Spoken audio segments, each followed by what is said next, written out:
Halo, selamat malam Pak Fidi. Gimana nih kabarnya di sana? Halo, selamat malam Pak Galuh. Kabarnya di sini baik-baik aja nih. Kalau Pak Galuh sendiri bagaimana nih kabarnya? Alhamdulillah di sini juga keadaannya baik-baik aja. Kemudian nih, kita beberapa waktu lalu kan udah nih kita nonton tentang film Satu Nafas Panglima Besar. Nah, menurut Pak Fidi gimana reviewnya nih tentang film yang udah kita tonton itu?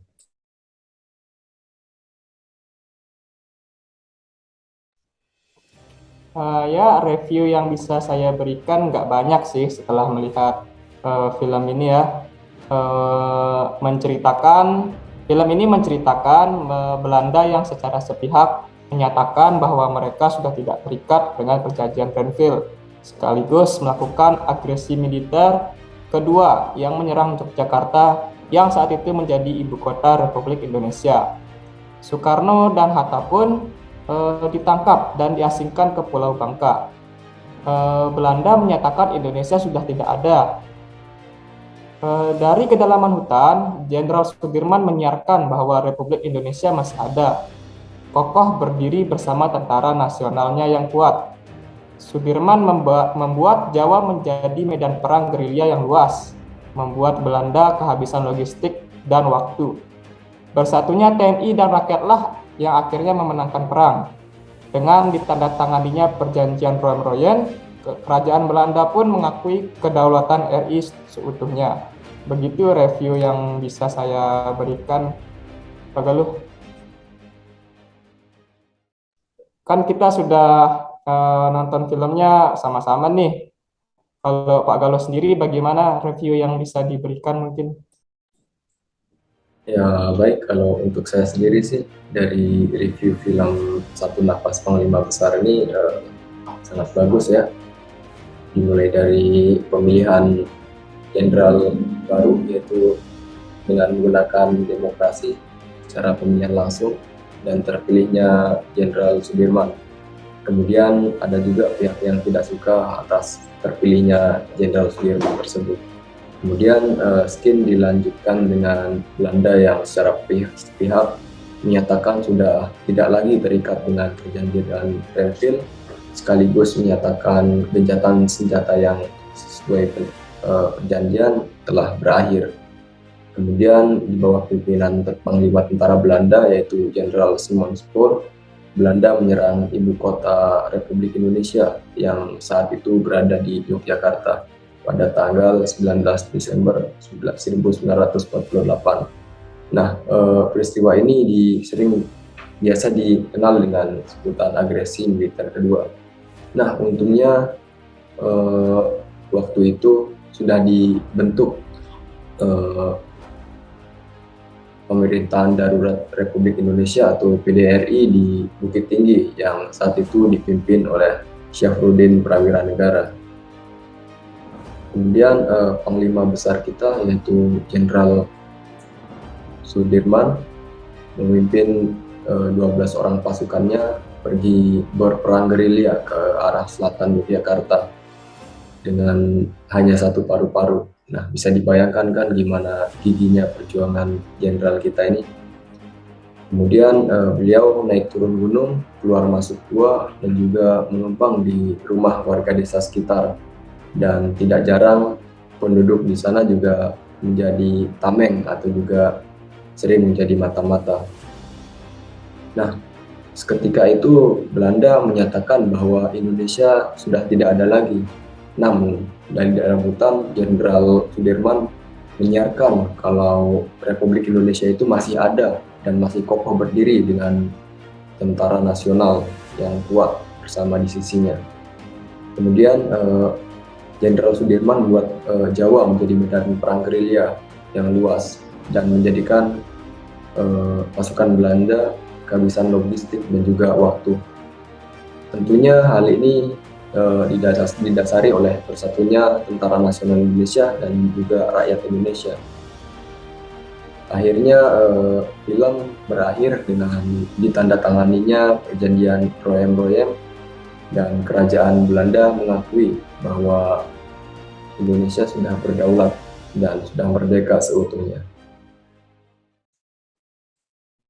Mungkin itu aja review dari saya, Pak Vidi. Nah, kemudian nih, setelah kita review, saya ada pertanyaan nih buat Pak Vidi, yaitu yang pertama, nah gini, bagaimana pendapat Pak Vidi mengenai film ini? Baik Pak Galuh, pendapat saya mengenai film ini sangat layak ditonton, mulai dari anak-anak sampai orang tua, yang mana akan mengingatkan kita kembali akan perjuangan dan jasa yang dilakukan para pahlawan di masa lalu ya, untuk mempertahankan kedaulatan bangsa Indonesia. Apalagi di film ini banyak aksi-aksi bela negara yang ditampilkan, begitu Pak Galuh. Wah, saya setuju sekali sama dengan pernyataan Pak Vidi nih, untuk kalau film ini mengandung banyak aksi bela negara. Nah, berkaitan dengan itu, apa saja sih nilai-nilai bela negara yang dapat diambil dari cerita tersebut? Setelah menonton film tersebut ya Pak Galuh, uh, ada beberapa nilai-nilai bela negara yang saya dapat, mulai dari sikap pantang menyerah, jiwa nasionalisme, semangat patriotisme, rela berjuang, dan semangat berkorban. Nilai-nilai bela negara ini pun masih bisa kita terapkan hingga saat ini Pak Galuh. Begitu. Wah, jadi begitu Pak ya. Untuk nilai-nilai bela negara itu masih tetap mengakar Pak ya sampai sekarang. Nah, kemudian pertanyaan terakhir nih Pak, kira-kira apa saja sih isu-isu yang ada di dalam film tersebut dan masih relevan pada masa sekarang ini?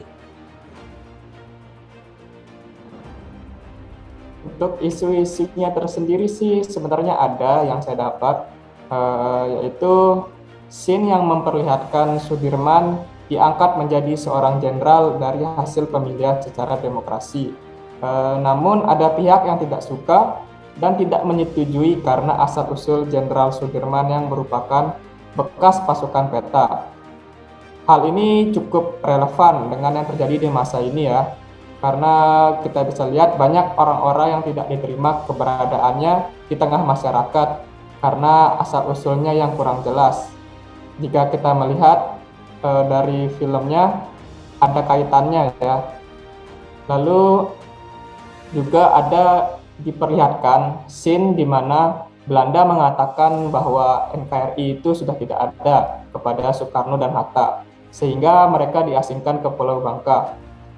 Jika kita kaitkan dengan masa kini, tentunya sangat relevan, mengingat sering terjadinya penyebaran berita bohong oleh oknum-oknum tertentu. Saya kira itu masih menjadi isu yang sangat-sangat masif terjadi sih hingga saat ini, begitu Pak Galuh. Wah, jadi begitu ya Pak Vidi. Untuk isu-isu itu ternyata masih banyak ya yang dari masa lalu dan tetap membudaya hingga saat ini. Nah, Pak Vidi, mumpung berhubung waktu udah menjelang tengah malam nih, gimana kalau kita akhiri aja dulu untuk saat ini, nanti kita lanjutkan lagi di pertemuan selanjutnya. Baik Pak Galuh, terima kasih atas waktunya. Siap Pak Vidi, semoga tidurnya nyenyak ya untuk sekarang. Terima kasih Pak Galuh. Siap, selamat malam Pak Vidi. Selamat malam.